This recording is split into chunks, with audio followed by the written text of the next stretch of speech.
Hello, everyone. I'm recording this on the day I'm posting. I just like to kind of give a timestamp at this point because maybe one day I'll go back and see what my best intros were, and maybe they were in the morning on a Wednesday, or maybe they were a Tuesday night or a Sunday. I have no idea. But it's interesting how every week I've been trying to do things in a more organized way, kind of along the lines of my job as a project manager. But instead, I just keep doing them whenever I can. Speaking of work, I just started actually a new role in marketing. So it's definitely imposter syndrome time for real now because I don't have my old role to hide in anymore. I have to do my new role. So it'll be interesting to see how it goes. I'm excited. I think I have a lot to do and to say and a lot of ways to grow, but it's also really scary to start a new job. And to start kind of a new career path. Now, I don't know if anyone's gone through that lately, but I know there's been a lot of change with just things happening in general. And so for me, that's a big change. Speaking of change, my guest this week is someone that I met, and we'll talk about it, but through this program that I'm in right now. School is starting this week. So I had summer off, and for the first time in a very, very long time, it's fall and I'm going back to school. I have 4 more classes left in my credential. I have no idea how I'm going to have time to do this in the next 12 or actually it's probably about 14 weeks that I'll be in school while I'm doing everything else, but we'll see. I know I'll take a week or so off of the podcast pretty soon because we're at episode 19 of this season and I was going to do 20 a season and stop for a week. So that's what I'll be doing so you can catch up and I can catch up on some things. But my guest is cool because she's gone from a career to being a stay-at-home mom to founding her own business and now to making another change. And I think that what I like about our chat and what I liked about having her as a guest was just showing that that's what you can do.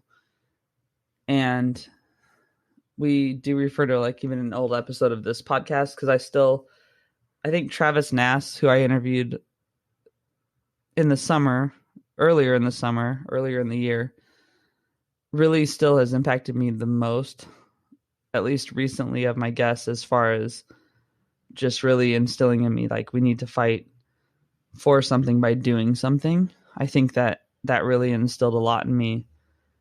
And I was glad that we got to chat a little bit about him too.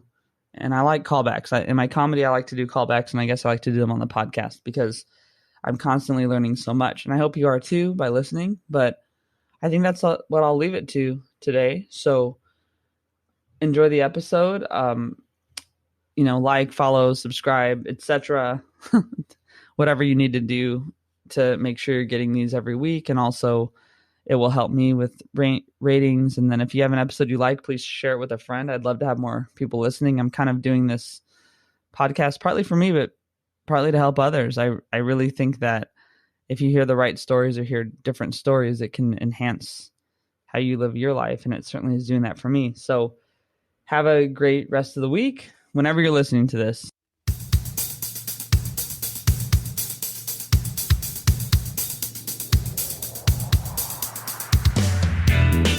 Welcome to More Than Work, the podcast reminding you that your self-worth is defined by more than your job title.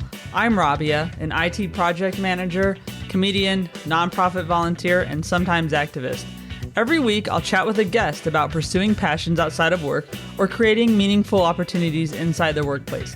As you listen, I hope you'll be inspired to do the same. Here we go.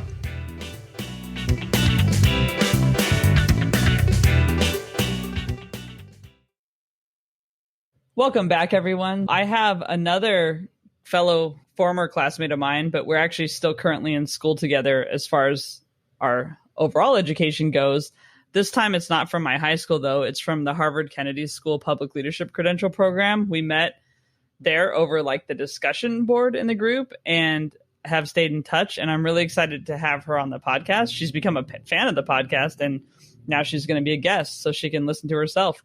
Dawn DeCosta, CEO and owner of Tech Savvy and community activist. Hello. So nice to Hey. be here. I'm so excited to be here and talking with you today. Yeah, thanks for being here. So you just want to introduce yourself a little bit about maybe where you're at in the world?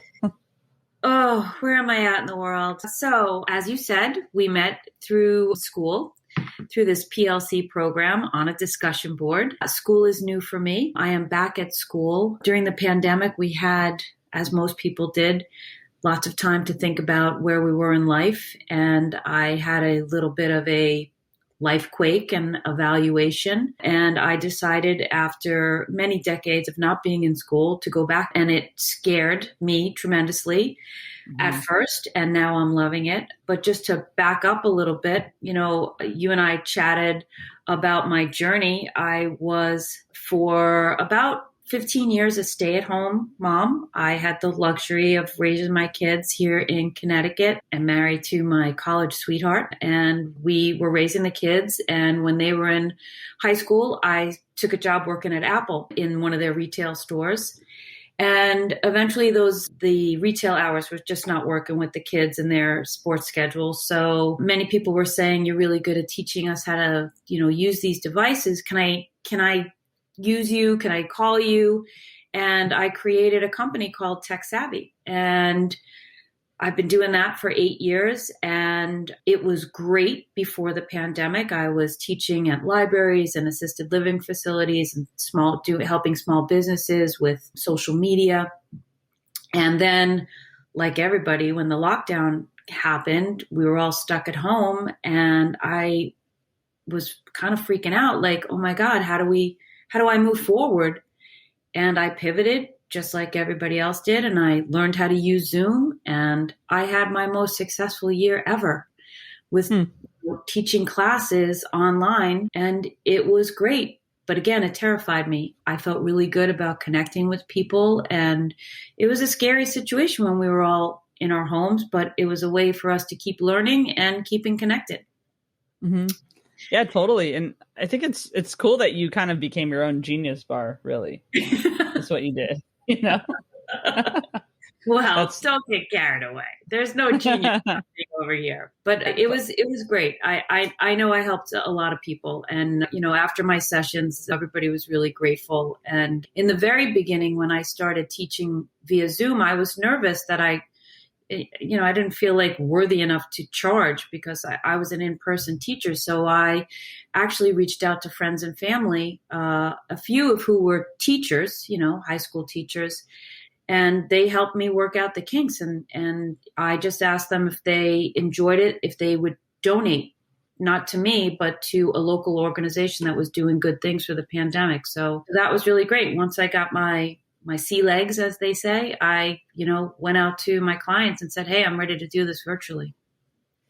Great. Yeah. And that's a big pivot a lot of people had to make, for sure. And so you mentioned already about donating, and I think activism is a big thing for you. So I want to go way back. No, I shouldn't have said it like that. I want to go back further, back a little further, and just kind of talk to you about how you got into activism. Because I know when you were a stay-at-home mom, you were also doing things. But even before that, you, as a kid, you have a story about your experiences as being a younger girl wanting to play baseball, which is a boys' sport, and just kind of how that impacted you going forward. So can you talk about that? Absolutely. Yeah. So I grew up in the suburbs of Long Island. It was a great place to grow up. It was one of those neighborhoods that you got on your bike and you were gone all day. And, there were no cell phones and you just showed up for dinner. So it was really kind of a great place to grow up. And I actually grew up on a little cul-de-sac.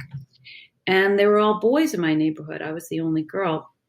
So we played baseball and football and, traditional boy sports. So I turned 12 and I said to my mom, I want to play baseball. And she's like, okay. And she went to sign me up and they said, no, she's not allowed to play. She has to play softball.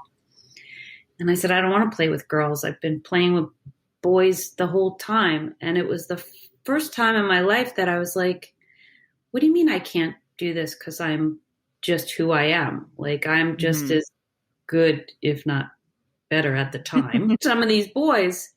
And, My mother was great and said, no, like there's a law in place and she is allowed to play. And begrudgingly, they let me play and I had a blast. And to this day, I support an organization called Baseball for All.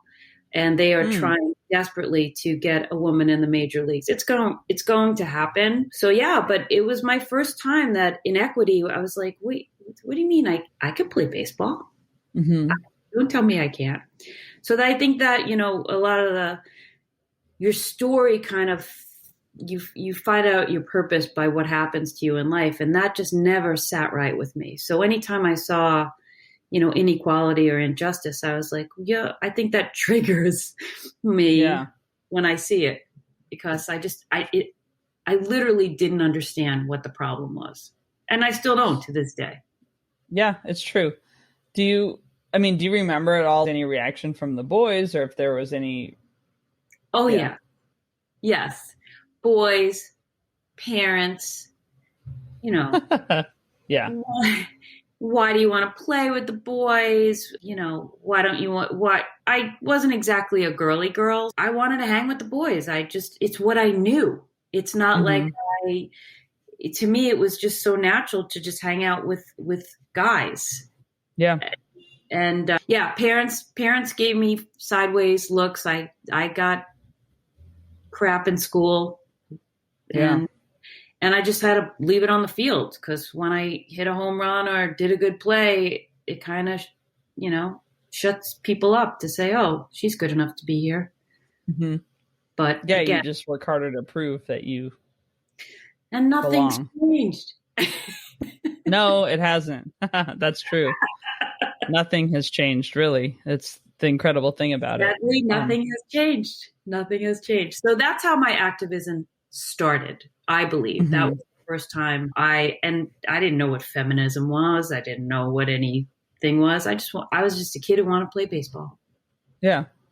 So then were you kind of less active until you became a parent yourself, or were there things during school and stuff that you were? High school, I was kind of blissfully ignorant. I was just kind of getting through high school, looking forward to going to college. College is really where things started opening up. The real world started happening.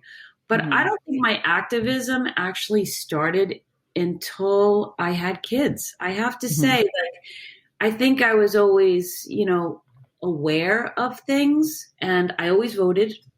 That was one of the things that was very important to me, before I had kids. But then once I had my kids and we, moved to Connecticut, there were just stuff in town that I would be feeling passionate about, projects and, Mhm. and parks that needed to be open and budgets that needed to be passed. And that's where it started. I think even, well, and you had the example of your mom kind of going, I was going to say going to bat for you, but I didn't want to do the pun, but it happened, you know? You did go to Yeah. bat for me. Your mom did go to bat for you. And so then you had that example that you were kind of setting too for your kids, I guess, right? Right. Yeah. You did all that during the time that you were stay at home. Was there anything that you are still doing today that you were supporting during that time, or have you kind of moved on to other things now? No, there's nothing. I mean, I've had conversations with the first selectman in town on certain things. I Hmm. actually, if there's a candidate running, I have spoken to different candidates about some ideas that I have, but it's time to move to bigger stages, I Hmm. think. After doing some of the other stuff that I've worked on, as much as I love Brookfield, I think it's a great place to live. But after having this time to do something different, I'm feeling like a more global pull. Hmm. Yeah, yeah. So I'm really proud of all the things that I've done here in town. I mean, it's a great place to live, and I know when I move away, I feel good. Like, okay, I did some good work here, but there's Hmm. more work to be done.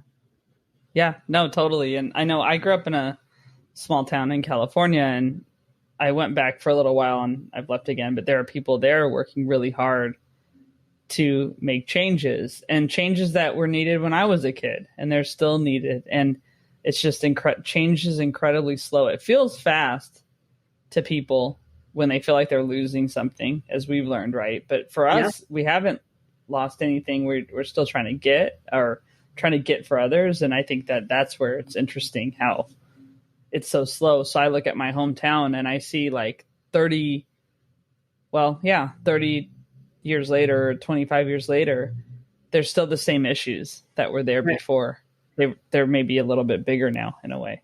And that was one of the frustrating things that I was talking about when we were talking about it in class is how could this be sped up with technology? What can we do with nudges to move this process forward? Because at this point, you and I just talked about how women are still fighting some of the same things, 50 years ago, and racial injustice in the United States. It's like, come on, people.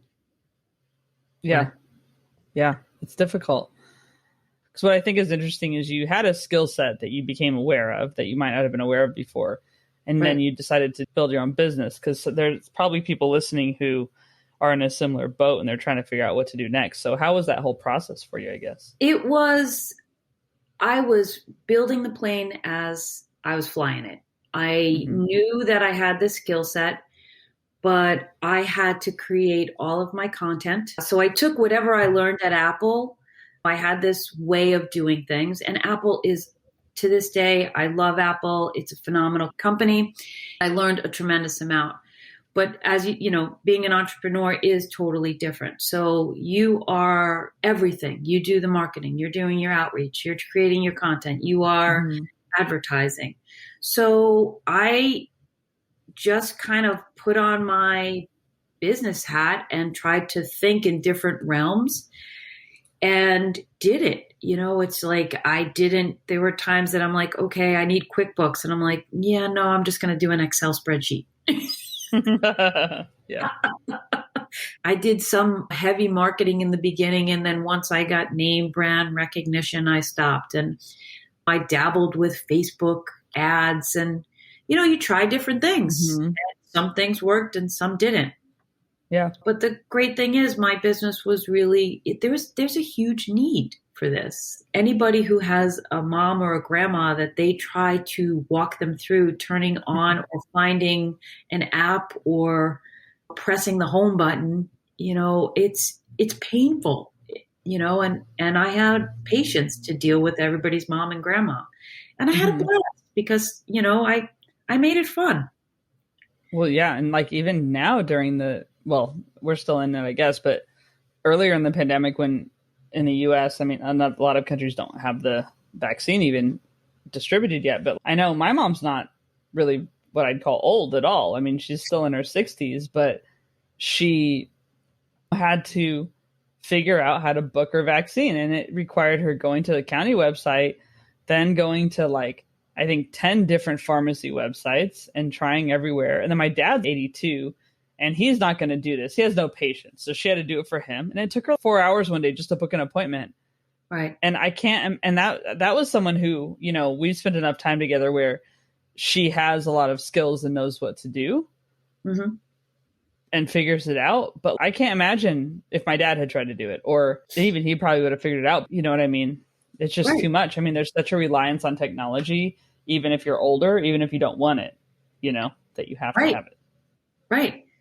Right. And they had technology. I mean, then there's, areas that people don't even they didn't have access to, a computer or a smartphone or an iPad. I mean, that's where the inequities are happening here in the United States. Like, if you are blessed enough to have these devices, then you're going to be okay because somebody can help you. So entrepreneurism is very challenging. One of the reasons why I'm making a shift is I was lonely. I really missed collaborating with a team, which is one of the great things I love about school, because it was just me as a solo entrepreneur, and I didn't have enough business to hire anybody. Before the pandemic, I was going in and meeting with students and clients, and that was great. But everything else, there's no one to kick around an idea or walk over to a cubicle or call and say, what do you think? I mean, I I had mentors, I had coffees with people, but I really missed the collaboration of working on a team or leading a team and being in a group. That's one of the things I identified of, what do I want in chapter 3? So in deciding now to move on and to move into the next thing, which is get education and then make now your own path, like what's the decision process from you? You talked about already, like one thing is working with people, but I think one thing that is probably just interesting to people is just how do you decide and then how do you make the move? Because that's hard. Those are both the hard parts. Yeah. So that's a great question. And it is hard. And I feel like this is the first time in my life that I'm actually taking time to think about it, research it, and network in a way that I don't have to make a decision right now. Mm-hmm. For all of my life, I kind of just did the next thing. Like, graduated college, I got a job. Mm-hmm. I was dating a nice boy and I got married. And we then bought a house, and it just, I won't say it was mindless, but it was just sort of, okay, it's the next thing that we should do. Mm-hmm. And for the first time in my life, I'm able to kind of take a breath and look backwards and say, okay, here's the skill set that you had. Where do you want to go with this? Mm-hmm. So, if someone asked me right now, like, what do you want to do? I don't know yet. I'm still trying to put together the pieces of my puzzle to sell my package to someone. I know I want to lead. I know I want to teach. I want to inspire. And it's leaning towards women in tech. It's leaning globally, but it's like one of these things that I haven't fully formulated yet. And I'm giving myself some time as I'm in school that I have faith that it's going to come. I think that's when, too, the whole idea that it's easier to find a job when you have a job kind of thing, because you can keep doing what you're doing. Right. And that's something I've faced quite a bit is just I have a job that I'm fine at, right? Like I do a good job. You have a job that you're awesome at. Yeah. But, so I have that. So then it's allowing me the space to do other things that really interest me over time and define what will ultimately be the thing. And I think that that's something people lose sight of, is that it's not permanent. So the job you're in is not permanent, or the job you're in may be the right place, but not the right job or something like that. Or you need to find things outside of work to do. Right. But one aspect I like is that you're taking the time to think about what it is and not feeling stuck in what you are currently doing. And did you feel that way? What was the total catalyst? Did you ever feel stuck? Or? Yeah, it's funny you should say that, because I most certainly felt stuck. Before the pandemic, I knew I needed a change, but I was sort of all over the place. And I kept on saying to my family, this isn't working. I don't know what it is. And, this pandemic was horrible. For many people passed away, and, we lost people. The economy was horrible, and it had a lot of bad things happen. But I also think that it gave us the gift of slowing down. And I had the ability to, where I live, I was able to walk in the woods and get into nature and get quiet, which is something that I hadn't been doing. And when you get quiet, miraculously, things pop in your head and you're like, oh. So it's funny that you say, like, I did feel trapped. I felt like I had no options, and we all have options. Mm-hmm. Yeah. And even when we feel stuck, sometimes we're in our own head, and you just have to kind of step into the balcony, as we learned, and kind of just look at the big picture and go, oh, I'm really not stuck. I do have an option here. So to me, I found a lot of gifts of getting quiet and making this pivot. It's going to change my life. Well, for sure. And I think too, being able to focus on the fact that you have skills that you can transfer elsewhere and you don't know where, because this is all like a lot of this. And one reason I talk to you is because it's similar to why I started the podcast. It's like I saw so many friends lose their job or leave for whatever reason. I mean, companies just change over time and have no confidence.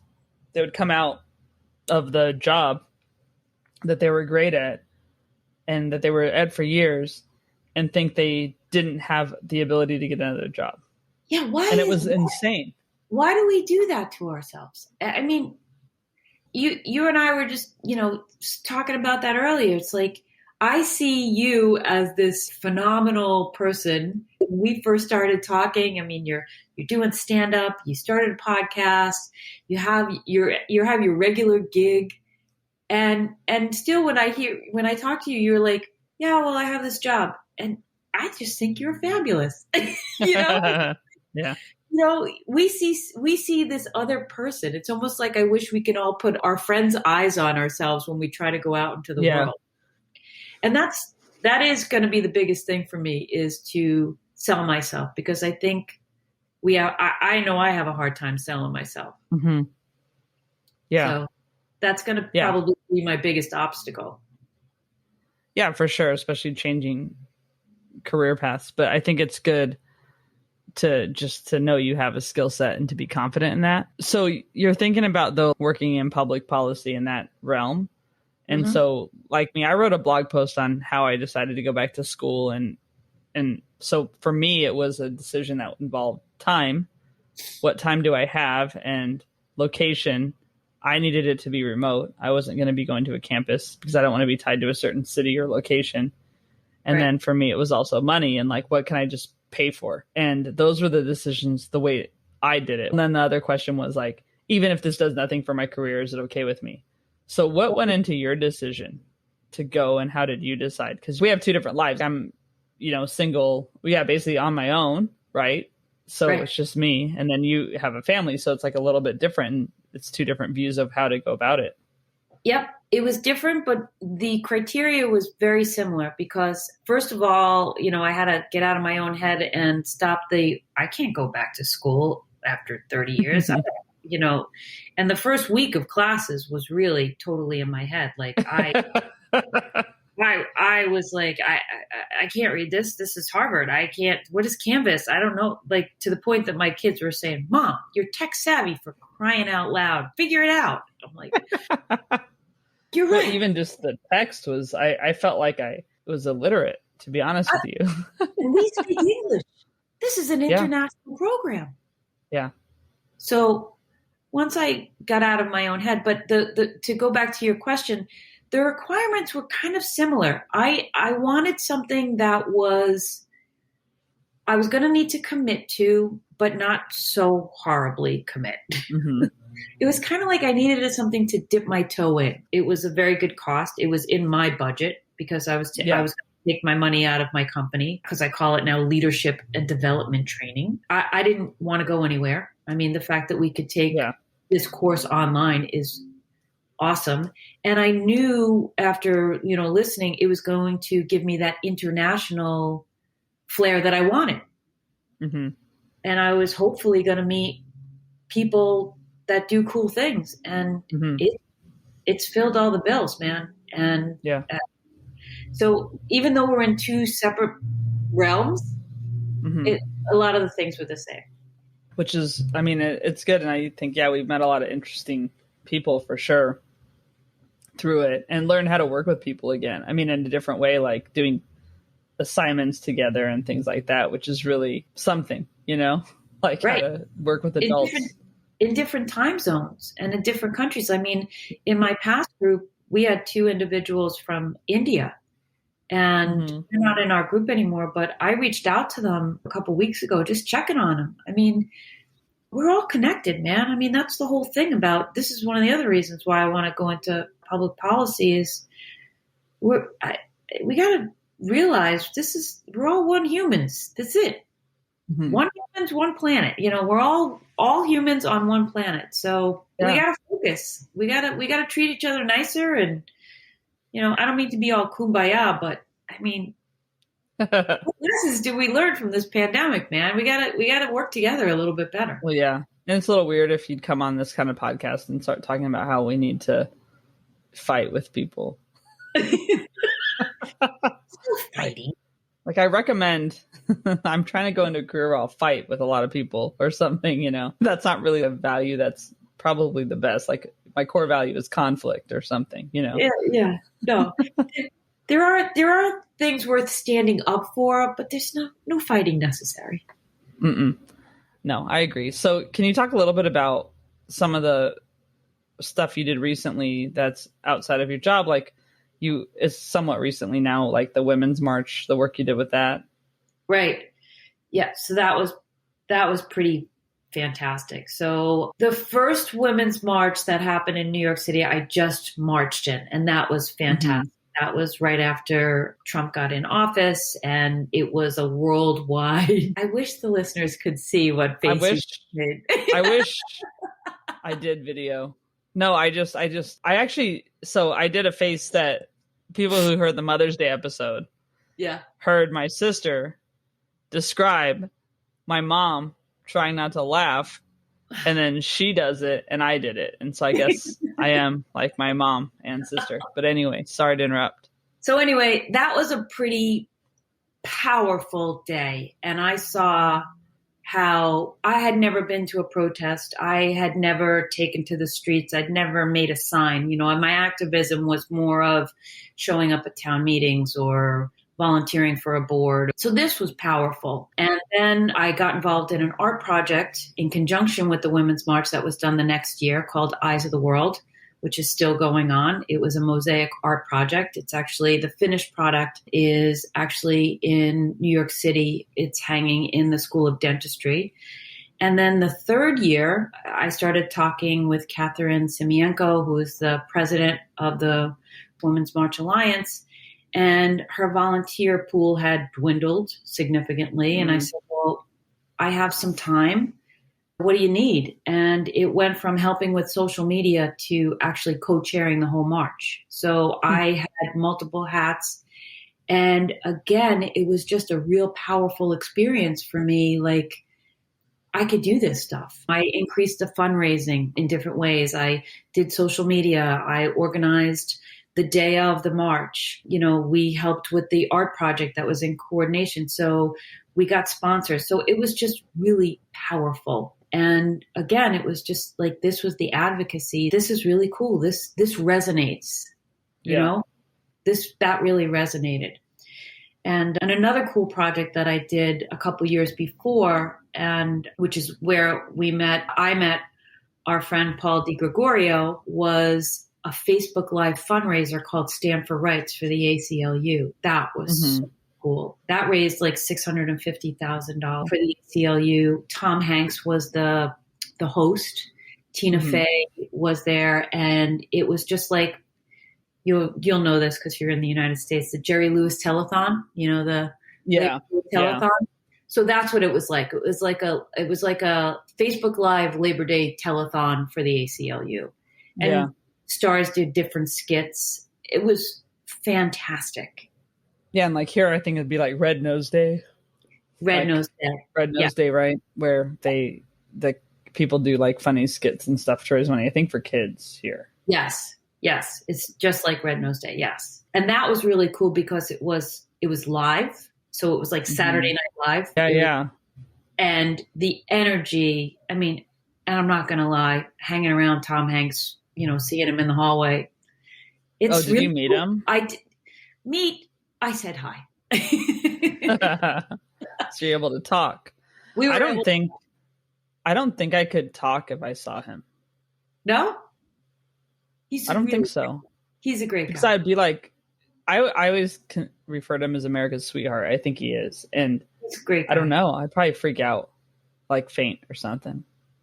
I did see John Hamm once, though, and I didn't faint. So I think that actually means that I could probably talk to Tom Hanks. But anyway, well, if anyone knows Tom Hanks that's listening, please let him know I'd faint if I saw him.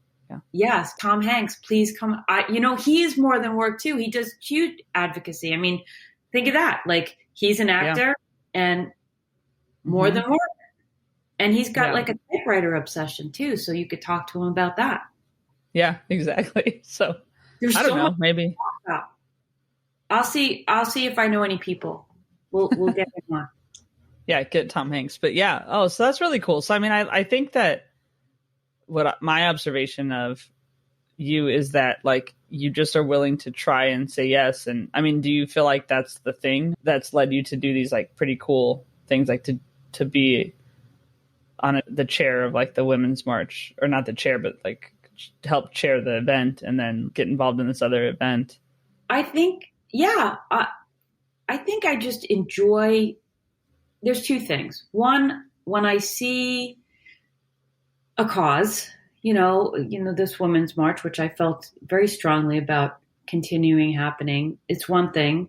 And then when I get talking to people and meeting people, like, it just kind of flows. Like, I come up with ideas and I'm like, oh, I could help you with that.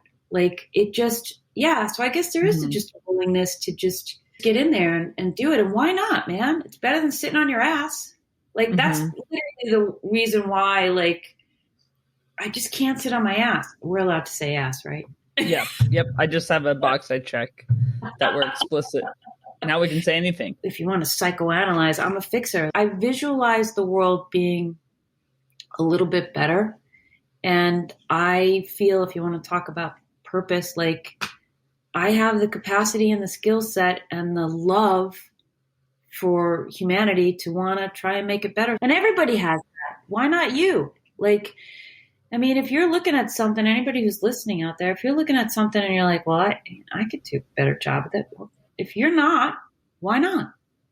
Yeah, I agree. And I mean, this week, well, we're recording this, but this will be out in a few weeks. But the week that we're recording this is my guest was Travis Nass. And so if people haven't heard that episode, they should listen to it. But he started volunteering for Planned Parenthood as an escort because he just got tired of being against things and he wanted to support the things he was for. And so that's a cause that he is very passionate about. And so he went and started helping them. And he does a lot in hospitality, but he goes and joins the Bartenders Guild, the U.S. Bartenders Guild, and he founded a nonprofit. But he found things, and he said he got tired of protesting things he was against and wanted to do things that he was for. And I thought that was an amazing attitude. And I think the thing is, not everyone's going to co-chair an event, or not everyone's going to found a nonprofit, but you can just go and volunteer. Right. And just do a small thing, say hi to someone, whatever it is. Like, it doesn't have to be huge.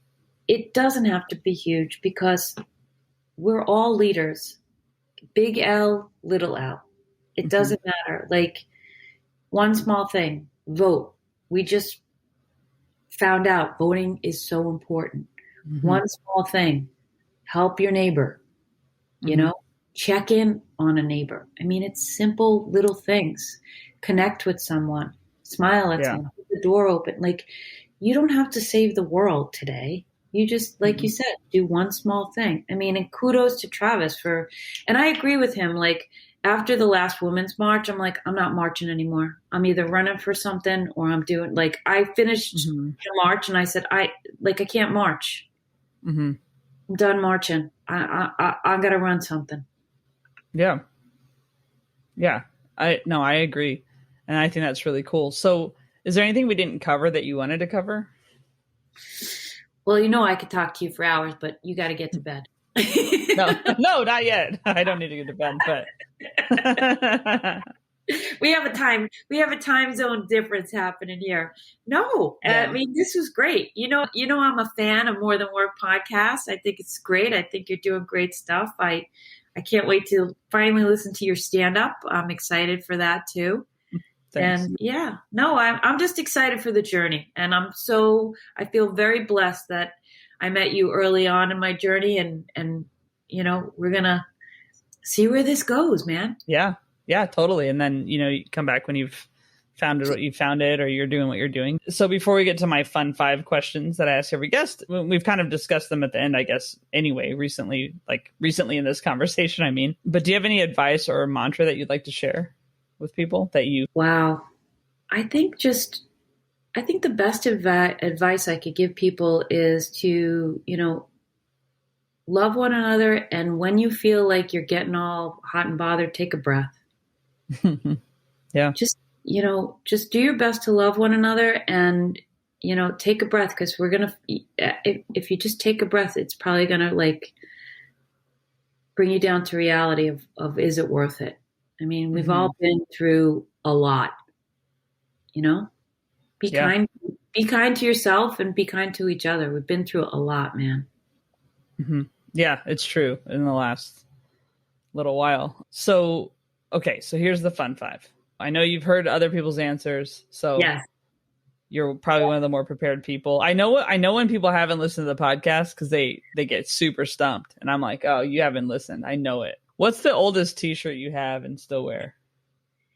The oldest t-shirt, well, I did do a purge during the pandemic, but I did keep this one. So in 2013, I just did a crazy thing and I trained for a triathlon, a sprint triathlon. So, and I didn't die. I'm here to tell you that I did not one, but two. So I have my Gursky sprint triathlon t-shirt. So that's awesome. So now are you going to ever do one of those again, or that was enough? I'm never going to say never. Right. I still love to swim and ride my bike. Running. Yeah, no, I mean, I ran for the train yesterday and it was awful. Plus I was wearing a mask. So no, I agree with you on the running. Yeah, I do it. And I have been running because I want to be outside, but I'm not a natural. And I can swim for days and I could ride my bike like a 5-year-old, man. I'm all over town. But that run, So I'll never say never, but no time soon. Fair enough. All right. It has seemed like Groundhog's Day until very recently because we were just doing the same thing over and over every day. So what song would you have your alarm clock set to play every morning if it was really Groundhog? I'm going to say Pink Rockstar, Yeah. Yeah, that's great. Yeah. Yeah, Pink's so cool. I was just listening to her live album on Spotify. Oh, I didn't know. She's got a new song. Does she? All right. Yeah, because my friend I saw loves Pink, and because we were talking about like our favorite music, and hers is Pink, and so I just was like, oh, I haven't listened to Pink in a while, so I checked out. She has a live album on. I don't even know if it's new. It's just on Spotify though. It's pretty cool. Talk about a rebel badass. I mean, I saw her in concert a few times. What a show, man! And I was in the pit. I actually. Oh wow! I shook her hand. Oh, cool. Oh, she's amazing. Ah, that's awesome. Well, that's good. Yeah, that's a song to wake up to. All right. Important. Very important. Coffee or tea or neither? So I don't know how many people have had this answer. I have to say both. Morning, I wake up, I have 1 cup of coffee with a sprinkle of cinnamon. And then later in the afternoon, I drink tea all afternoon into the night. Yeah. And do green tea, herbal teas, depending on my mood. Right. Yeah. No, and I have tea when I do the pod because it keeps my throat like warm, I guess. Not that I'm singing on the podcast, but it just helps. But yeah, I always like to do tea. Plus, I'm usually doing this like later at night. And so when I have coffee late, I'm up till 4 a.m. But yeah, that's good. So I'm tea, but it's not a proper English tea. So for your, UK folks, I'm sorry. It's not. I apologize. No, I would never make tea in front of a British person right now. There's no way. The way I do it, they'd be upset. I'd probably get deported. So can you think of a time like you laughed so hard you cried and just couldn't stop, or something that just cracks you up if you think about it? I would say usually when I am with my extended family, I have great cousins. I have awesome cousins, like on both sides. I just think my cousins are just hilarious. So when we don't get together a lot, we usually have, in the past, we used to have this thing called Crab Fest, and I'm hoping we can do this again. we just laugh because we're just goofy and fun and ridiculous, and somebody's always got a story. So I would say when I'm with my cousins. Nice. Yeah. A lot of people have it just when they're with other people. I mean, I know me and my sister are like that too. We'll just start cracking up. So it's nice. Pretty goofy. Yeah. Yeah, it's good. All right. And I tell a funny story, so. Yeah. So you're like the one who's telling the funny story? Yeah. As I told you, I have to. I'm working on my solid 5. Nice. Cool. All right. And who inspires you right now? I'm gonna say there's 2 people who got me through the pandemic. Brene Brown is one of them, and I think that's how we actually connected. Was I put something about her? I call her Saint Brene. Her 2 podcasts, she started with Unlocking Us and then Dare to Lead. I just think she's got so much good stuff to say, and she's a gift. She just really helped me. And Dan Harris. Oh, yeah. I actually saw him right before the pandemic. He was at the 92nd Street Y with Dr. Mark Hyman, and Hyman had a new book out, and he did like a meet and greet. And he's just a great guy. I love his takes on meditation and happiness, and he's just really fun to listen to. So I think those are 2 personally inspirational people right now. Awesome. Well, that's great. Yeah. And Dan Harris has it's the 10% Happier podcast or something like that? Yeah. He's got an app, and he's still doing it. Yeah. And he talked about somebody who's doing more than work. Like, he's a journalist, and, he had a life quake and started meditating, and it turned into a book and then a podcast and an app. And he's really helping a lot of people. Yeah. He's really great. I'm a big ABC fan, so it was like, definitely know him. All right, cool. Well, is there anywhere people should look for you if they want to contact you or reach out or just know more about you?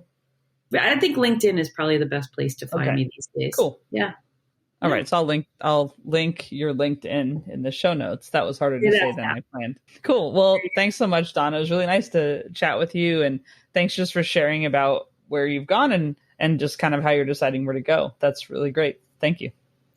Thank you. This has been awesome. And keep doing great work. I'm so excited for all the stuff. And, I'm looking forward to hearing the rest of the podcast for the summer. I have to catch up. Yeah. And everyone else, catch up. Everybody else, catch up. Yep.